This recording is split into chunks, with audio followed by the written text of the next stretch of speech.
कहानी की शुरुआत में हमें एवा को दिखाया जाता है, जो एक बहुत ही बड़े पॉलिटिशियन की बेटी है। और आज एवा अपने बॉयफ्रेंड जैन और अपने दोस्त काइल के साथ एयरपोर्ट पर आई है। ये सब छुट्टियां मनाने के लिए लोस के बॉस जा रहे हैं। और क्योंकि एवा एक बड़े पॉलिटिशियन की बेटी है, इसलिए उसके साथ एक बॉडीगार्ड भी आया होता है। ये सब के सब प्लेन में बैठ जाते हैं और प्लेन टेक ऑफ करती है। लेकिन टेक ऑफ करने के थोड़ी ही देर बाद जब प्लेन 20,000 की फुट की ऊंचाई पर होता है, तो आसमान में कुछ परिंदे प्लेन से जा टकराते हैं और कुछ तो इंजन में चले जाते हैं, जिससे कि इंजन में आग लग जाती है। पायलट यात्रियों को बताता है कि बर्ड्स के टकराने से इंजन में आग लग चुकी है, तो आप घबराएं ना। यहाँ देखते देखते इंजन से आग पूरे प्लेन में फैल जाती है। पायलट कहता है कि जल्दी से आप सभी अपने सीट बेल्ट को बांध लें, हमें इमरजेंसी लैंडिंग करनी होगी। इस खबर से सभी काफी घबरा जाते हैं, वो चिल्लाने लगते हैं। प्लेन का इंजन बुरी तरह से खराब हो चुका होता है, इसलिए प्लेन अनबैलेंस होने लगती है। प्लेन जोरों से हिल रही होती है और प्लेन के हिलने की वजह से सामान इधर उधर गिरने लगते हैं, जिससे लोगों को चोट भी आती है, लोग चोटिल हो जाते हैं। और तभी इंजन के कुछ टुकड़े प्लेन में जा टकराते हैं, जिससे कि एक बहुत ही बड़ा हॉल बन जाता है। हवाएं बहुत ही तेजी से अंदर आने लगती है और इसी दौरान प्लेन में तेज हवा की वजह से लोग नीचे गिरने लगते हैं। प्लेन पैसिफिक ओशियन के ऊपर से उड़ रही होती है, इसलिए सभी लोग समुद्र में गिरते हैं। अब देखते ही देखते प्लेन भी ओशियन में गिर जाता है, जिस वजह से पायलट के साथ कई लोगों की मौत हो जाती है। वहीं प्लेन ओशियन में काफी दूर घसीटने के बाद एक चट्टान के पास अटक जाती है और ठीक उसके बगल में एक बहुत ही बड़ी खाई होती है, यानी कि प्लेन कभी भी उस खाई में गिर सकती है। प्लेन के अंदर बहुत ही तेजी से पानी भरने लगता है, जिस वजह से जो बचे हुए लोग होते हैं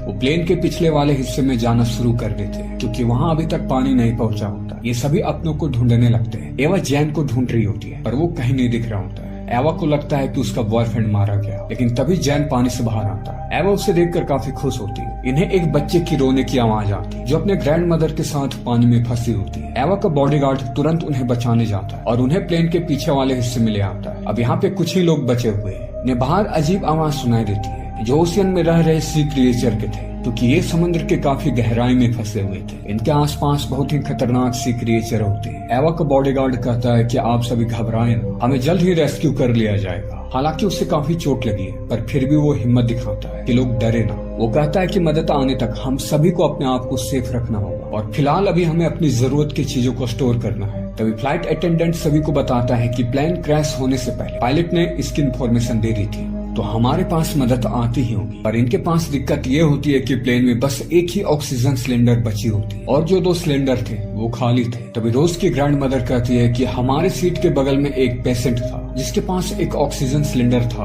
वो हमारे काम आ सकता है, लेकिन वो प्लेन के आगे हिस्से में होगा जहाँ पे हम बैठे हुए थे। वो जो बॉडीगार्ड होता है वो कहता है कि मैं उस सिलेंडर को वापस लेके आता हूँ। तभी ग्रैंड मदर कहती है कि एक काम करना, मेरे पति की मृत्यु हो चुकी है, मुझे उसके निशानी के तौर पे उनकी कैप ले आना, क्या ये तुम कर सकते हो? बॉडीगार्ड कहता है कि बेशक, मैं ये जरूर करूंगा, वो कैप मैं ले आऊंगा, वादा करता हूँ। जिसके बाद बॉडीगार्ड पानी में चला जाता है। वो प्लेन के आगे के हिस्से में जा रहा होता है। इस बॉडीगार्ड का नाम ब्रैंडन है। ब्रैंडन आगे बढ़ रहा होता है। यहाँ हम देखते हैं कि कई सारे लोग सीट बेल्ट बांधे हुए हैं, लेकिन सबों की मृत्यु हो चुकी है। ब्रैंडन उस ऑक्सीजन सिलेंडर को ढूंढ लेता है, फिर वो ग्रैंड मदर की पति से उनका कैप ले लेता है और वापस लौटने लगता है। पर ब्रैंडन को पता नहीं होता कि वहाँ पानी में शार्क है। एक बड़ी सी शार्क उस पर हमला कर देती है, पर ब्रैंडन किसी तरह से अपने आप को बचा लेता है और वो ऊपर आ जाता है। वो हंसता हुआ ग्रैंड मदर को उसके हस्बैंड का कैप देता है और साथ ही वो ऑक्सीजन सिलेंडर भी। सभी काफी डरे हुए थे, क्योंकि ब्रैंडन को गए हुए काफी वक्त हो चुका था। और इससे पहले कि ब्रैंडन पानी से बाहर आता, एक शार्क उसे अपने साथ खींच ले जाती है। ब्रैंडन की मृत्यु हो जाती है। ये सभी काफी डर जाते हैं और अब ये और भी पीछे चले जाते हैं। इन्हें पता चल चुका है कि पानी के अंदर शार्क है, जिससे इनकी बेचैनी घबराहट और भी ज्यादा बढ़ जाती है, क्योंकि कुछ लोग तैरकर ऊपर की ओर जाना चाह रहे थे। यहाँ काइल का एक हाथ टूट चुका होता है, उसे काफी दर्द हो रहा होता है। तभी रोज की ग्रैंड मदर कहती है कि मैं एक नर्स हूँ, मैं तुम्हारे हाथ को पट्टी कर देती, तुम्हें आराम मिलेगी। फिर उसके हाथों में पट्टी होने के बाद उसकी दर्द थोड़ी कम हो जाती है। वहीं समुद्र के ऊपर हमें एक हेलीकॉप्टर को दिखाया जाता है, जो इन्हें सर्च कर रहा होता है, पर इन्हें फ्लाइट का कोई भी पता नहीं चल रहा होता, क्योंकि प्लेन पानी के काफी गहराई में है। दूसरी ओर प्लेन के अंदर हम देखते हैं कि बहुत सारे शार्क प्लेन के नीचे के होल से अंदर आ रहे हैं और वहाँ वो नीचे मर चुके लोगों को वो अपना निवाला बना रहे हैं। वो डेड बॉडीज को खाना शुरू कर देते हैं और खून की गंध की वजह से बहुत सारे शार्क प्लेन के आसपास मंडराने लगते हैं। वो प्लेन पर लगातार अटैक कर रहे होते हैं, जिससे कि प्लेन उस चट्टान से घसीटने लगता है और साथ ही अब प्लेन के ऊपर वाले हिस्से में भी पानी भरना शुरू हो जाता है, जहाँ पे सभी लोग आसरा लिए हुए हैं। इनकी बेचैनी और भी ज्यादा बढ़ जाती है। अगर इन्हें अपनी जान बचानी है तो प्लेन को खाई में गिरने से पहले और पानी भरने से पहले इन्हें प्लेन से बाहर निकलना होगा। लेकिन दिक्कत इनके सामने ये थी कि पानी के बाहर भी शार्क थे। इन्हें लगता है कि अब ये नहीं बचेंगे क्योंकि इन्हें फंसे हुए यहाँ पे काफी टाइम हो चुके हैं और अभी तक इनके पास कोई भी मदद नहीं आई है। वही प्लेन खिसकता हुआ और आगे आ जाता है। वो खाई के एज पे होता है, यानी कि प्लेन कभी भी खाई में गिर सकती है। दूसरी तरफ पानी के ऊपर हमें दिखाया जाता है कि जो इन्हें रेस्क्यू करने की टीम आई हुई है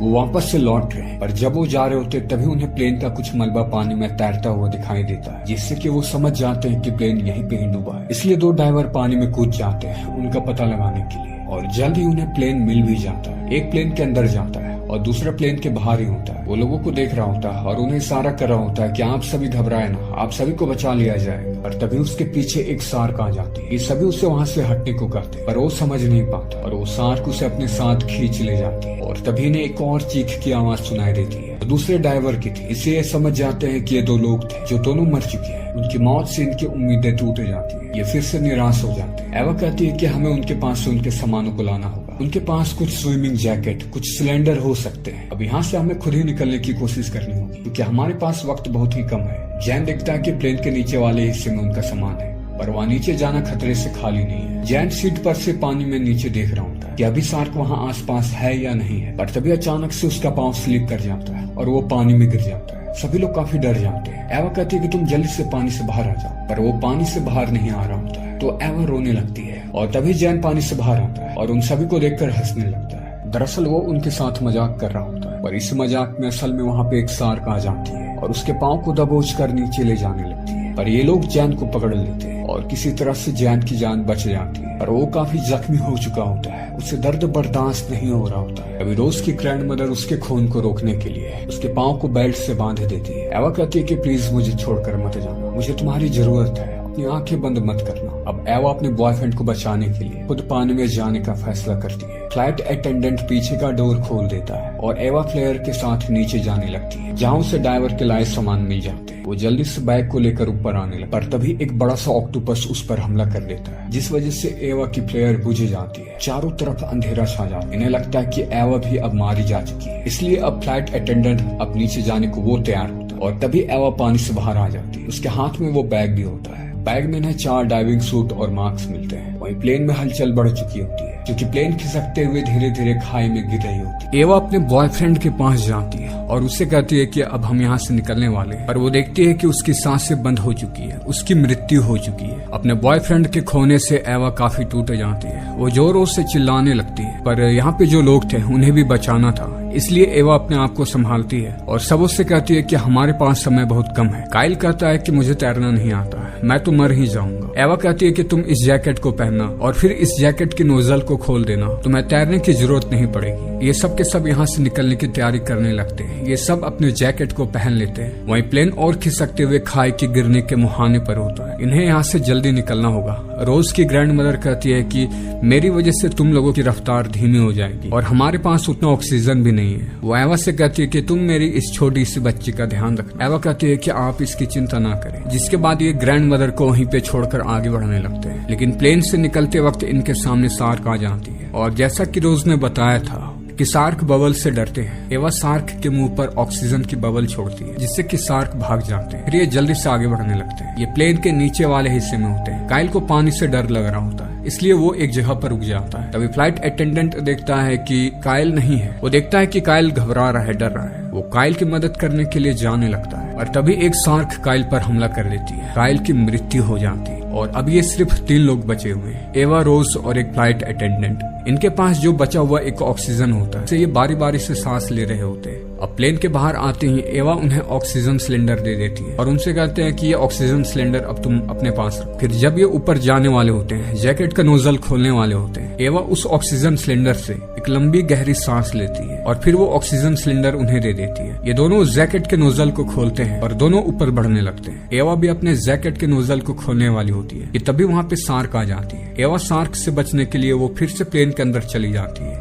और अब यहाँ प्लेन खाई में गिरने लगता है। एवा भी प्लेन के साथ खाई में गिर रही होती है, पर तभी वो प्लेन के एक होल से बाहर आ जाती है और जल्दी से अपने जैकेट के नोजल को खोल देती है जिससे कि वो भी ऊपर की ओर आने लगती है। पर उसकी बॉडी से सारा ऑक्सीजन खत्म हो चुका होता है जिससे कि वो ऊपर नहीं पहुंच पाती। वो बीच में ही बेहोश हो जाती है और जब उसे होश आता है तो वो अपने आसपास देखती है, उससे कोई भी नहीं दिख रहा होता है और ये रात का वक्त है। तभी वहाँ पे हेलीकॉप्टर आ जाता है और फिर उससे रॉप की मदद से ऊपर खींच लिया जाता है। एवा को हेलीकॉप्टर में रोज और फ्लाइट अटेंडेंट दोनों मिल जाते हैं और उन्हें सही सलामत देखकर एवा को काफी खुशी होती है। इनके आंखों में आंसू होते हैं क्योंकि इन लोगों ने अपनों को खोया है। और इसी के साथ ये कहानी यहीं पे खत्म हो जाती है।